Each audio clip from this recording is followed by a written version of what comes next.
One day, I was walking around London in the cold, rainy evening around 7, after a long day at school, and I was looking at all the brightly lit shops, all looking more inviting than the next.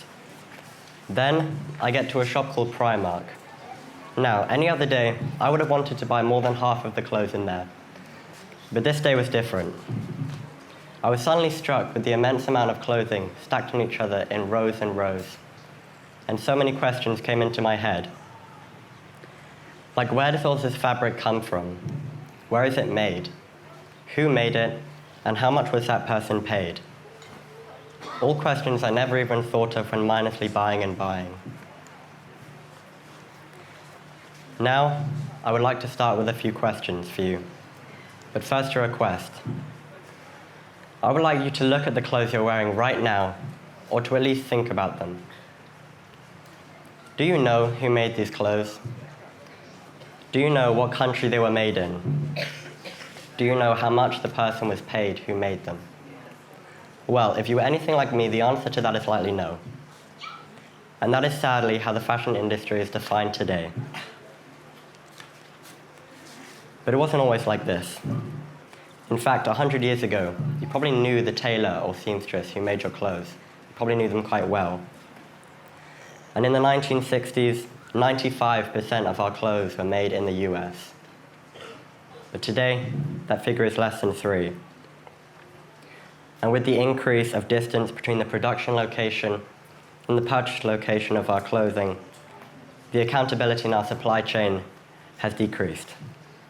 And as you may have guessed, this has had disastrous implications for the people manufacturing our clothing, the planet, and ultimately us as the end consumer. But to understand these problems, we have to understand what has happened. This is a consumer price chart, and as this chart depicts, the top line shows the price for all consumer goods combined has increased by 70%. Yet, the price of our clothing, with the increase of fast fashion being introduced in the early 90s, has actually decreased by 6%. And I'm sure most of you have been inside one of these big box retailers with bright lights and booming music at obnoxious prices.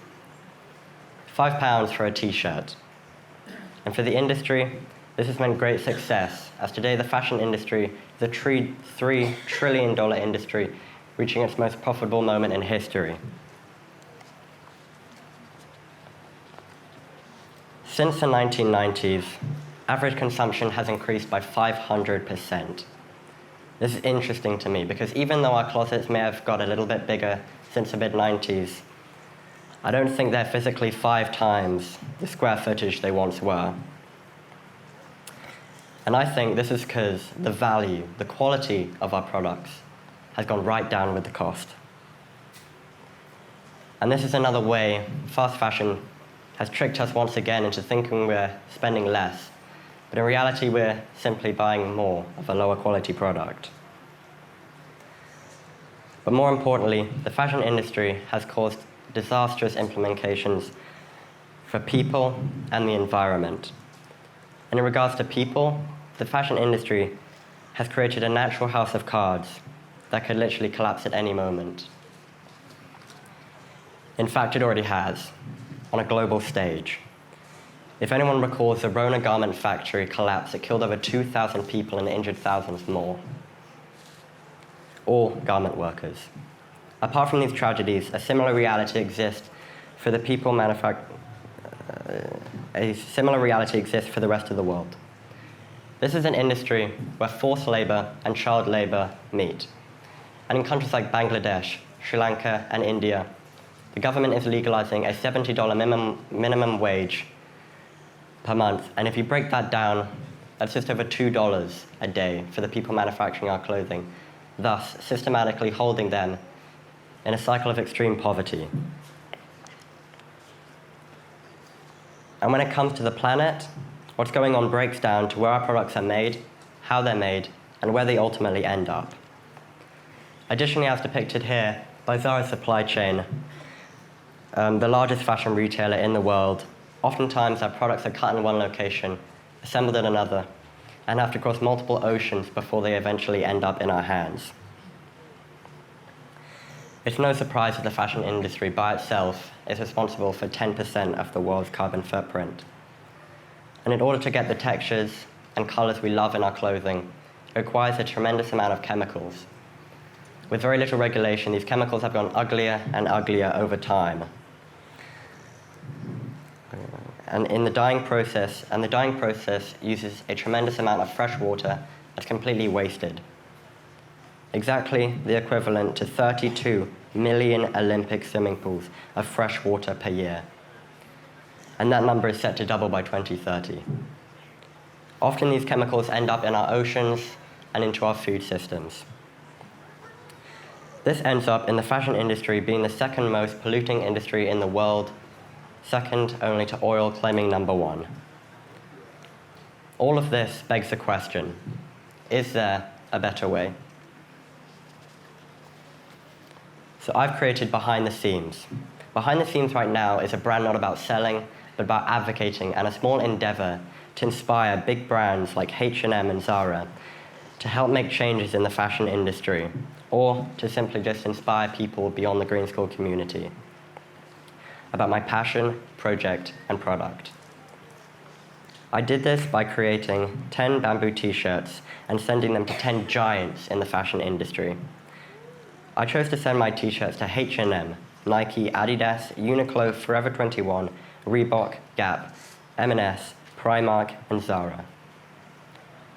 The process of my quest breaks down to getting my material, turning it into t-shirts, screen printing, hand painting my design onto back of them, writing a message, then creating boxes to send them in.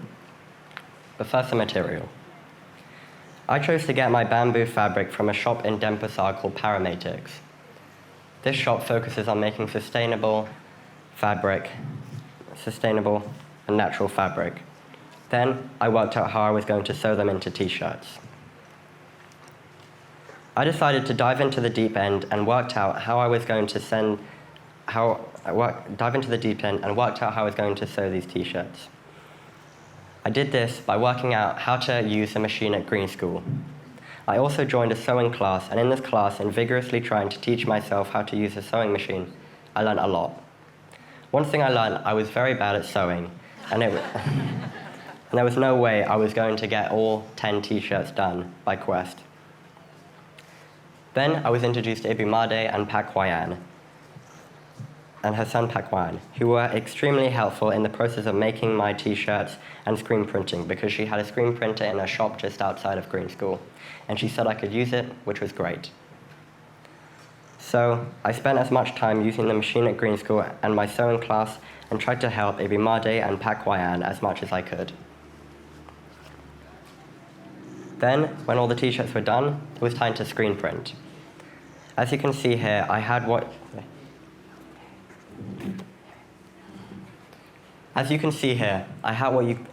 you called a 3-color design. This one uses pink, red, and white.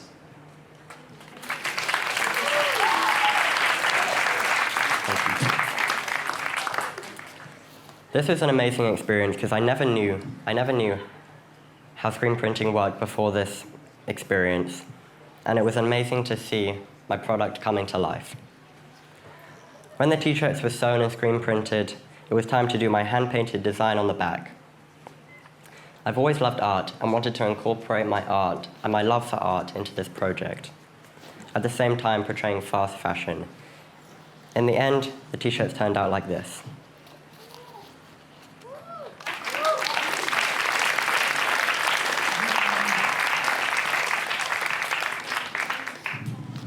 But I'm far from done. Now I still need to write a message to the head of these companies. The head of these companies will receive. This message was not about attacking them on their mistakes, but about inspiring and inspiring them to keep making efforts to lean towards a sustainable clothing company and return the fashion industry to what it once was. I decided to print these messages on pineapple paper that looked amazing. I took it to a printer, jammed a couple printers, and then the message was done. Finally, I had to create boxes for these t-shirts. This was definitely one of the harder aspects of my project because, as because it took a long time to figure out how I was going to make these boxes look good. But I decided to get 10 takeaway boxes, lining them with pineapple paper to thicken them, and painted the outside black. And this was the end result.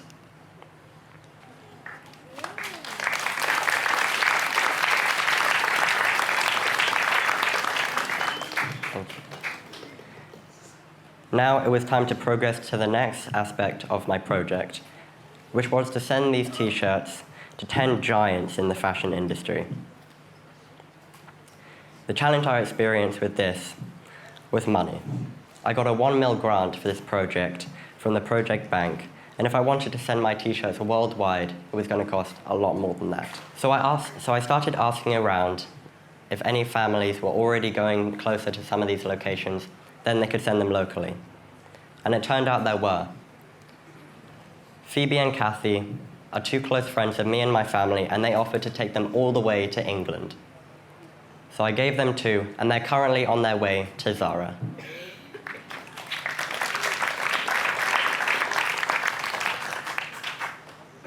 But unfortunately, there was no way I was going to send all of these t-shirts by Quest.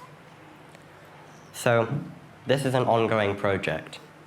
But I'm still very passionate about this project, and I'm aiming to carry this brand on in England and strive to keep inspiring further and make changes in the fashion industry.